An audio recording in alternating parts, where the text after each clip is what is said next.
Ladies and gentlemen, first of all, I welcome you to Mbale.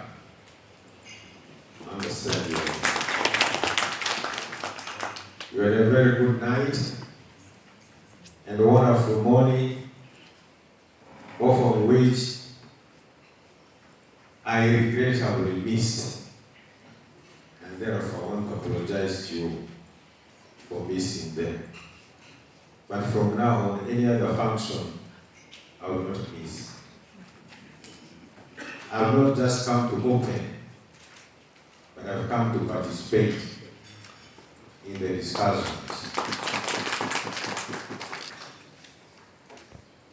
On a lighter note, part of the reason why I was late is because I'm sure you all know what is happening in Parliament, and a few of us were required to be there. That's why I missed.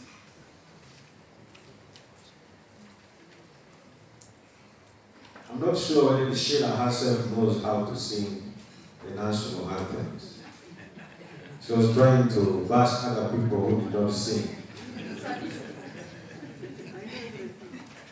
Perhaps somebody in Uganda should be starting to write a book of national anthems in Uganda. National anthems in Uganda, there might be quite many. On behalf of the Ministry of Lands, House and Urban Development, it's my pleasure to extend a warm welcome to each one of you to this 14th program, Technical Committee meeting. You know, the Technical Committee meeting is a kind of all-government program, a new concept in government, where all departments, ministries, and agencies, or as many as possible, combine together to address a particular provision of service to our people. That's why you have what you are calling now, in the budget cycle, what do you call it? Program budgeting. Program working groups and budgeting. Government, the whole government started last financial year, but I think for us we started much earlier. So we're ahead. We say in implementing the Busmin projects under the Ministry of Lands, Housing, Urban Development, we must bring in as many of our agencies, collaborative agencies, as possible, so that we have a successful implementation. So we are already implementing the all-government approach to the provision of services to our people. And you are part of that machinery. So in that respect, you should be able to see how important you are in implementing the concept. Our primary objective is to evaluate the progress in implementing various activities within the program. And here when I talk of the program, we're talking about the Busmin. And to engage in discussions regarding our readiness for the programs closer and or the period thereafter.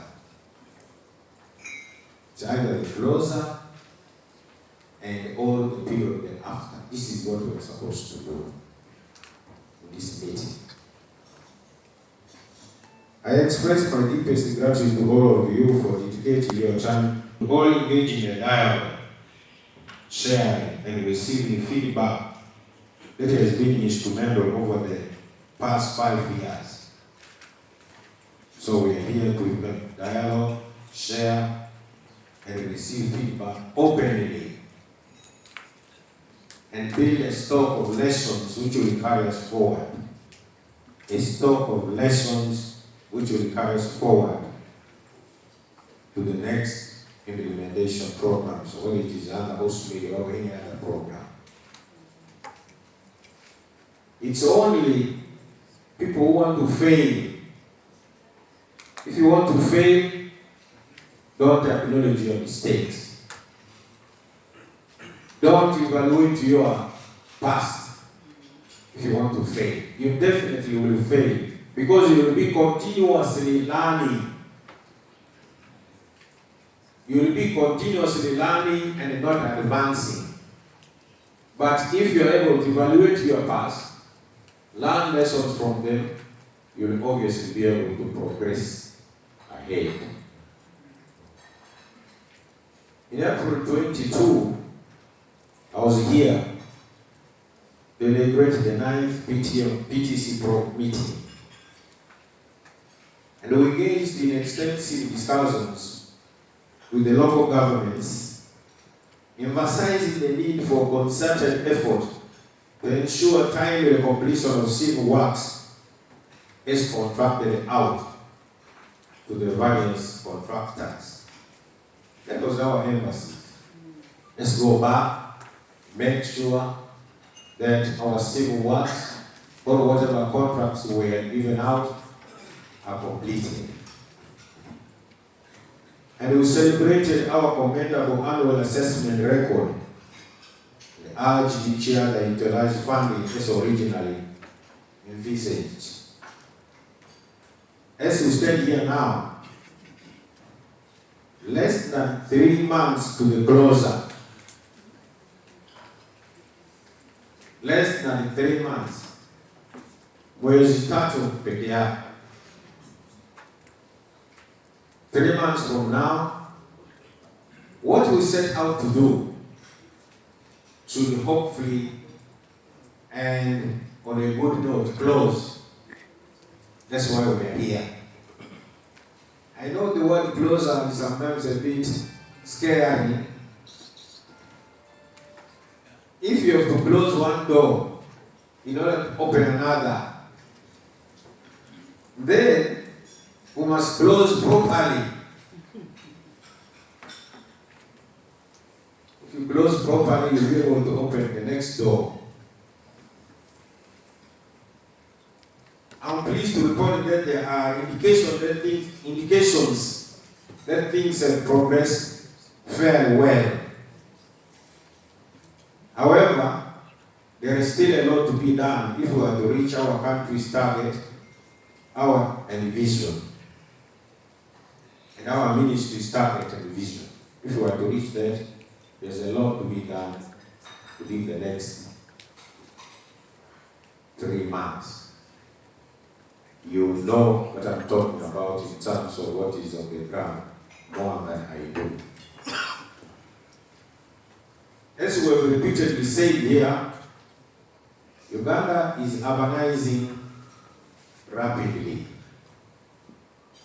At an estimated 5.2% of our people going to the urban areas annually. In your districts, 5% of your people are every year coming to your towns. In your city, in your municipality, your population is increasing by 5% every year. The question here, of course, is what does that mean for you, Madam Service Provider, Mr. Service Provider, whatever your title is, the Lord Mayor, the Mayor, the LC5, the Town Clerk. What does that mean for you? You know the concept, the word Town Clerk, I don't know how many of you know where it comes from. It is a colonial connotation. And the main objective was a town clerk was to go and collect revenue in the towns for the colonial government. He or she was judged to be successful by how much revenue is able to remit to the superiors in the colonial government. That concept has not changed, except as to where you remit the money. It's remained the same. The only difference is where does the money go? So, Mr. Town Clerk, Madam Town Clerk, what we're all doing is to improve your town, your city,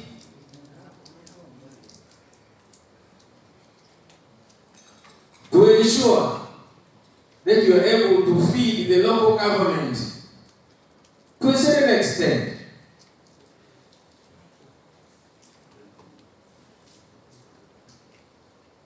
The global shift towards urban living is a defining feature of the 21st century, with projections suggested that by the 2040, 70% of the world's population will reside in cities in the urban areas, 70% worldwide. But for Uganda, that figure will be about 50% by the year 2050.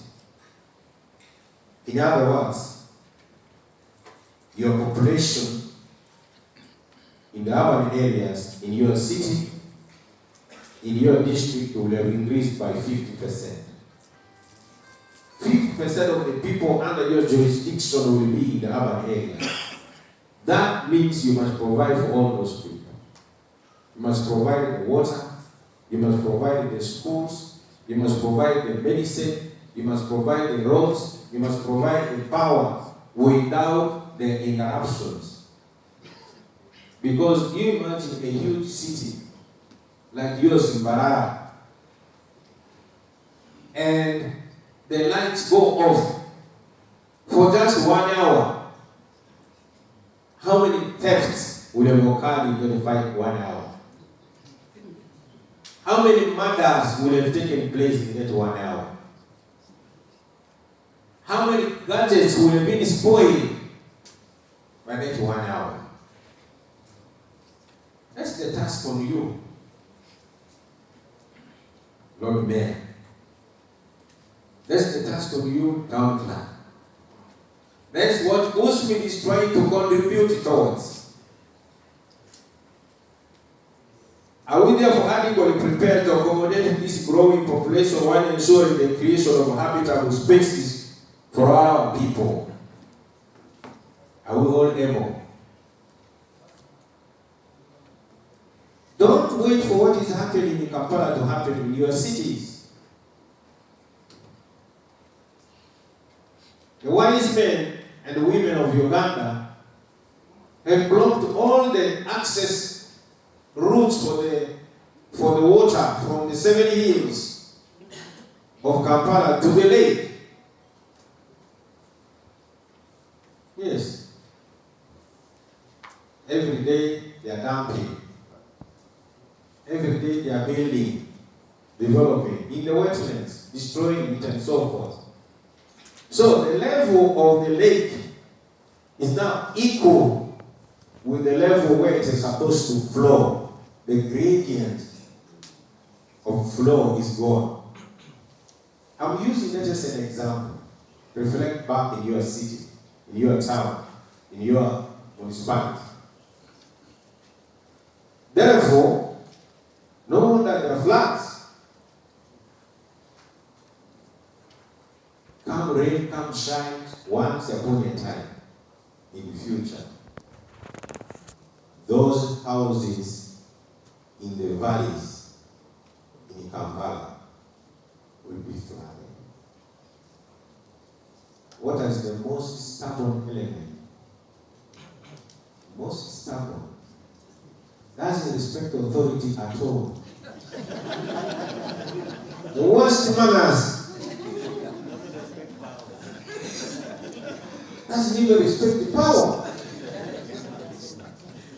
But the most impatient in doing it, bad manners. They will take years, they will take what, but ultimately they will be there. Our country aspires to achieve well-planned urbanization. I've already given you the figures. Therefore, we must plan for it. Viewing it as a catalyst towards achieving middle state income for our people. However, we recognize that our urbanization rate outpaces the capacity of local authorities to effectively plan and manage this unprecedented growth. This anomaly is the main reason that USMID was conceived. Here there are two aspects of planning. One is the planning of the provision of the service. If you want to build amenities in the cities, in the urban areas, you need money, obviously. You need more money. But perhaps in doing physical planning, when these people of the Ministry of Lands and Urban Development have got a conceptual framework, a framework of what your city should look like, it becomes easy for you to do that physical planning and say, don't settle here. The kind of houses here which should be that type. So there are two concepts of physical planning here. I don't want you only to think of the money concept of provision of the services, but also the technical aspect of providing people with education of where in a city, in a town, in a municipality, a particular service and the kind of housing and so forth should be done, so that we don't have what I've already told you.